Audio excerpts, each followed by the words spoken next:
नमस्कार दोस्तों, स्वागत है आपका हमारे यूट्यूब चैनल लेट्स चेक पे। आज हम बात करने जा रहे हैं एफकेट एग्ज़ाम के बारे में, जिसका फॉर्म अभी हाल ही में ओपन हुआ है। तो इस एग्ज़ाम के बारे में हम पूरी डिटेल्स एक एक करके जानेंगे। चलिए शुरू करते हैं। तो ये एग्ज़ाम है एफकेट यानी air force common admission test, जो होगा एनसीसी स्पेशल एंट्री और मेट्रोलॉजी एंट्री और डायरेक्ट एग्ज़ाम के थ्रू। और ये कोर्स जो होगा वो फ्लाइंग ब्रांच और एनसीसी फ्लाइंग ब्रांच और ground duty technical and non technical branches के लिए जुलाई 2021 में शुरू होने वाले कोर्स के लिए होगा। तो ये इसका जो एप्लीकेशन है वो स्टार्ट हो चुका है 15 जून से, और इसकी लास्ट डेट है वो 14 जुलाई है। एग्ज़ाम फ़ीस पे करने की भी लास्ट डेट 14 जुलाई है। एग्ज़ाम डेट आपके 19 और 20 सितंबर 2020 है। इसका एडमिट कार्ड सितंबर 2020 में आ जाएगा। एप्लीकेशन फ़ीस की बात करें तो इसकी जो एफकेट एंट्री है 250 रुपये फ़ीस है ऑल कैंडिडेट्स के लिए, यानी जनरल ओबीसी एससी एसटी सभी के लिए 250 रुपये फ़ीस है। जबकि एनसीसी स्पेशल एंट्री से अगर आप जाते हैं तो आपकी फ़ीस ज़ीरो होगी एग्ज़ाम फ़ीस, और मेट्रोलॉजी एंट्री से भी जाते हैं तो आपकी फ़ीस ज़ीरो होगी। और ये एग्ज़ाम फ़ीस आप debit card, credit card, net banking या ई चालान के थ्रू पे कर सकते हैं। तो अब बात करते हैं ब्रांचेस और उनमें वैकेंसीज़ की। तो जो एफकेट एंट्री है उसकी फ्लाइंग ब्रांच है, इसमें शॉर्ट सर्विस कमीशन के लिए 74 वैकेंसीज़ हैं। ग्राउंड ड्यूटी टेक्निकल के लिए, इलेक्ट्रॉनिक्स की और इलेक्ट्रिकल के लिए बात करें तो परमानेंट कमीशन पे 40 और शॉर्ट सर्विस कमीशन के लिए 26। और ग्राउंड ड्यूटी टेक्निकल पे ही मैकेनिकल ब्रांच की बात करें तो परमानेंट कमीशन में 23 और शॉर्ट सर्विस कमीशन में 16 वैकेंसी हैं। ग्राउंड ड्यूटी नॉन टेक्निकल की बात करें तो इसमें एडमिनिस्ट्रेशन पोस्ट पे परमानेंट कमीशन 23 वैकेंसी है और शॉर्ट सर्विस कमीशन के लिए 16 वैकेंसी है। और एजुकेशन परमानेंट कमीशन के लिए 8 वैकेंसी और शॉर्ट सर्विस कमीशन के लिए 8 वैकेंसी हैं। एनसीसी स्पेशल एंट्री से अगर आप जाते हैं तो फ्लाइंग ब्रांच पे आपको जो सीडीएससी की वैकेंसीज़ हैं इनमें 10% सीट्स जो होंगी वो परमानेंट कमीशन के लिए रिजर्व हैं, और 10% सीट्स एफकेट वैकेंसीज शॉर्ट सर्विस कमीशन के लिए रिजर्व हैं। मेट्रोलॉजी एंट्री की बात करें तो इसमें आपको परमानेंट कमीशन के लिए 10 सीट और एसएससी शॉर्ट सर्विस कमीशन के लिए 12 वैकेंसी है। तो अब बात करते हैं कमीशन की। कमीशन क्या होता है? जो परमानेंट कमीशन होता है वो मेंस के लिए होता है, और इसमें कैंडिडेट जब ज्वाइन करते हैं और ये अपनी रिटायरमेंट की उम्र तक सर्विस करते हैं, यानी कि जो 60 या 62 साल जो भी उम्र होती है हाईएस्ट रैंक प्राप्त करने तक, तब तक ये सर्विस करते हैं। जबकि शॉर्ट सर्विस कमीशन वो मेन एंड वुमेन दोनों के लिए होता है, और इसमें जो एंगेजमेंट पीरियड या सर्विस पीरियड होता है वो मात्र 14 साल के लिए होता है, और इसमें कोई भी एक्सटेंशन नहीं दिया जाता है, यानी कि 14 साल में आपको हर हाल में रिटायर होना ही पड़ेगा। जबकि जो ग्राउंड ड्यूटी होती है इस पर टेक्निकल और नॉन टेक्निकल ब्रांचेस दोनों के लिए इसमें जो सर्विस पीरियड होता है वो होता है 10 साल के लिए, लेकिन इसमें 4 साल का एक्सटेंशन दिया जाता है। अगर आप हेल्दी हैं और आपकी इच्छा है तो आप इसमें 4 साल का एक्सटेंशन लेके आप 10 साल के बाद भी नौकरी कर सकते हैं, या फिर आप 10 साल पे ही रिटायरमेंट ले सकते हैं। अब एलिजिबिलिटी कंडीशंस की बात करें तो सबसे पहले नेशनलिटी, आप भारत के नागरिक होने चाहिए। एज की बात करें तो फ्लाइंग ब्रांच है एफकेट और एनसीसी दोनों के लिए आपकी उम्र 20 से लेकर 24 साल के बीच में होनी चाहिए, और जो ये आपकी उम्र है ये 1 जुलाई 2021 तक काउंट की जाएगी, और यानी कि आपका जन्म 2 जुलाई 1997 से लेकर 1 जुलाई 2001 के बीच में होना चाहिए। और अगर आप कॉमर्शियल पायलट लाइसेंस है आपके पास जो डीजीसीए के द्वारा दिया जाता है, तो आपको 2 साल की छूट मिलती है उम्र में, यानी कि आप 26 साल की उम्र तक अप्लाई कर सकते हैं। Ground duty technical non technical दोनों ब्रांचेस की बात करें तो आप 20 से लेकर 26 साल के अगर आपकी उम्र है तो आप इसमें अप्लाई कर सकते हैं।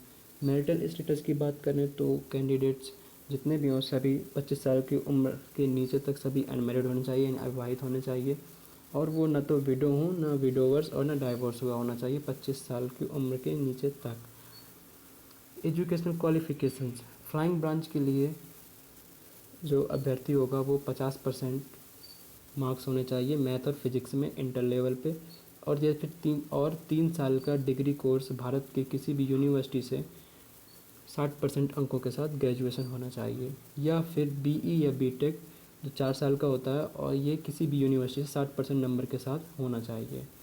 ग्राउंड ड्यूटी की बात करें तो इलेक्ट्रॉनिक्स और इलेक्ट्रिकल ब्रांच के लिए 50% नंबर फिजिक्स मैथ में होने चाहिए इंटर लेवल पे, और 4 साल का डिग्री कोर्स इंजीनियरिंग पे होना चाहिए 60% नंबरों के साथ में। और मैकेनिकल के लिए भी यही है, कैंडिडेट को 50% अंकों के साथ फिजिक्स और मैथमेटिक्स में इंटर लेवल पे होने चाहिए, और डिग्री कोर्स या फिर post integrated post graduation qualification होनी चाहिए इंजीनियरिंग और टेक्नोलॉजी पे 60% अंकों के साथ किसी भी यूनिवर्सिटी से। ग्राउंड ड्यूटी एडमिनिस्ट्रेशन पे बात करें, नॉन टेक्निकल ब्रांचेस के जो ब्रांच है एडमिनिस्ट्रेशन पे बात करें तो 10+2 लेवल होना चाहिए, 10+2 होना चाहिए, और ग्रेजुएट डिग्री होनी चाहिए 3 साल की किसी भी भारतीय यूनिवर्सिटी से किसी भी ब्रांच पे 60% नंबरों के साथ में। और जो एजुकेशन है उसके लिए इंटर पास होना चाहिए, पोस्ट ग्रेजुएशन होना चाहिए 50% अंकों के साथ भारतीय किसी भी यूनिवर्सिटी से, और इंटर लेवल पे और ग्रेजुएशन 60% अंकों के साथ होना चाहिए। मेट्रोलॉजी की बात करें तो इंटर होना चाहिए, और साथ में पोस्ट ग्रेजुएशन डिग्री किसी भी science stream, mathematics, statics, geography, computers, applications, environmental science, applied physics, oceanography, meteorology, agriculture meteorology, ecology, environment, geophysics, इन पे किसी पे भी 55% अंकों के साथ होना चाहिए। सिलेबस की बात करें तो इसका जो एग्ज़ाम का सिलेबस है वो इस प्रकार है। एफकेट एंट्री पे जो है एफकेट की एग्ज़ाम होगा, इसमें इनका जो सब्जेक्ट आएंगे general awareness, verbal ability in English,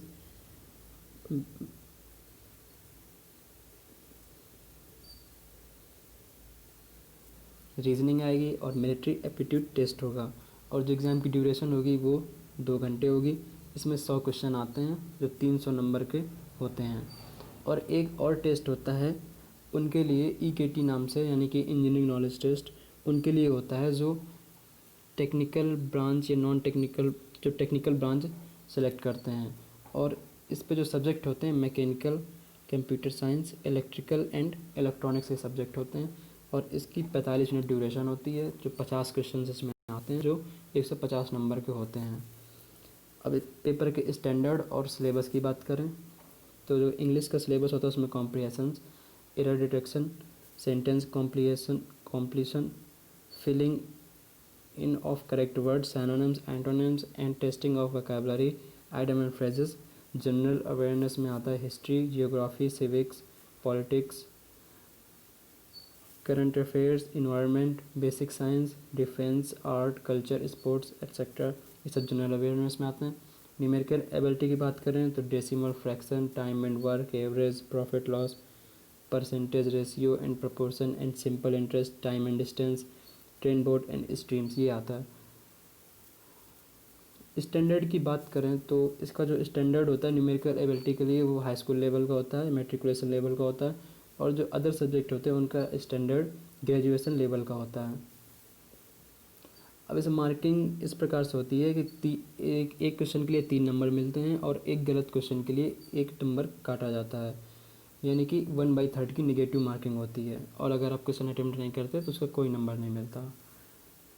अगर आप ये एग्ज़ाम क्वालिफाई कर लेते हैं, अगर आप कट ऑफ क्लियर करते हैं तो आपको air force selection board next step जो होता है SSB जिसे बोलते हैं उसको बुलाया जाता है। और इसमें से आप जो NCC स्पेशल एंट्री और मेट्रोलॉजी से होते हैं उनको डायरेक्ट बुलाया जाता है AFSB एग्ज़ाम के लिए।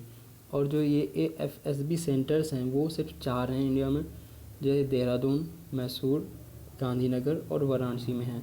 और अगर आप ये एग्ज़ाम क्वालिफाई कर लेते हैं या डायरेक्ट एंट्री से जाते हैं तो आपको ये जो 2 वेबसाइट दी गई हैं इन पे जाके आपको खुद अपना डेट और टाइम, जगह सब सेलेक्ट करना पड़ता है कि आप कब कहाँ देना चाहते हैं ये एग्ज़ाम। अब सबसे मेन प्रॉब्लम एक सवाल आता है कि टैटू की, तो टैटू आपके हाथ में होना चाहिए, आपकी बॉडी पे होना चाहिए, नहीं होना चाहिए। तो जो परमानेंट बॉडी टैटू है वो सिर्फ एक कंडीशन पे वैलिड है, अगर ये टैटू आपके एल्बो और रिस्ट के अंदर वाले साइड पे हैं तो ये टैटू वैलिड है।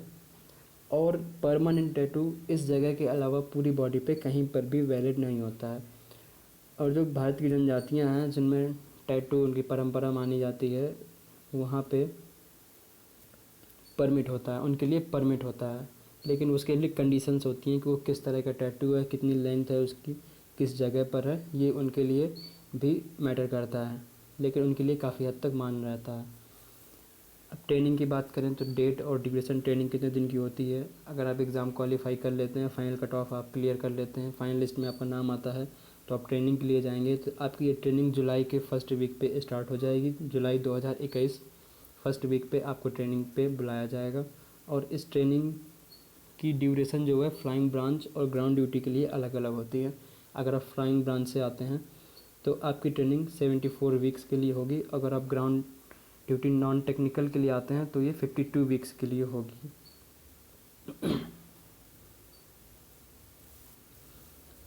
अब इसके पे कमीशनिंग की बात करें, यानी कि आपकी सैलरी की बात करें, तो 7 CPC के अकॉर्डिंग अगर आप फ्लाइंग ऑफिसर बनते हैं तो जो आपका पे स्केल होगा, पे मैट्रिक्स होगा, वो 56,100 से लेकर 1,70,500 तक होगा। और ये वेतन लेवल 10 के अकॉर्डिंग दिया जाता है। और अगर आप फ़्लाइट कैडेट बनते हैं, फ्लाइंग ब्रांच मिल जाती है आपको, तो आप अपने ट्रेनिंग के दौरान मात्र 56,100 रुपये मिलेंगे आपको पर मंथ सैलरी के अकॉर्डिंग। अलाउंस की बात करें तो इस पे आपका अलाउंस कई चीज़ों पे मैटर करता है, यानी कि आपकी ड्यूटी लोकेशन पे और आपकी कंडीशन पे, आपकी हाइट पे, कितनी हाइट पर आपकी ड्यूटी है, इन सभी चीज़ों पे मैटर करता है और ये बदलता रहता है। और आपको मिलने वाली सुविधाओं की बात करें तो आपको एयरफोर्स ऑफिसर्स को बहुत सारी सुविधाएं मिलती हैं। जैसे आपको फर्निश्ड रहने के लिए मिलेगा, अच्छा आपको एकोमोडेशन मिलता है, मेडिकल कवर मिलता है, आपको मेडिकल सुविधाएं मिलती हैं, कैंटीन मिलती है, और आपको जो डिपेंडेंट होते हैं उनको कैंटीन मिलती है, और लोन सब्सिडी मिलते हैं, आपको सब्सिडी में लोन मिल जाते हैं, और बहुत सारी सुविधाएं मिलती हैं। छुट्टियों की बात करें तो आपको 60 दिन की एनुअल और 20 डेज़ कैजुअल, 60 दिन की आपको छुट्टी मिलती हैं साल भर में, और 20 दिन की कैजुअल छुट्टी होती हैं। इंश्योरेंस, आपको 1 करोड़ रुपए का इंश्योरेंस दिया जाता है, और साथ में ही 12 लाख रुपए का एक अलग से इंश्योरेंस फ्लाइंग ब्रांच ऑफिसर्स के लिए दिया जाता है। अगर आप ये एग्ज़ाम पे अप्लाई करना चाहते हैं तो ये 2 वेबसाइट्स हैं इंडियन एयरफोर्स की, इन पर आप लॉग इन करके अप्लाई कर सकते हैं। अगर आपको वीडियो अच्छा लगा हो तो प्लीज़ लाइक एंड सब्सक्राइब करें, और हमारे चैनल लेट्स चेक को सब्सक्राइब करें। Thank you.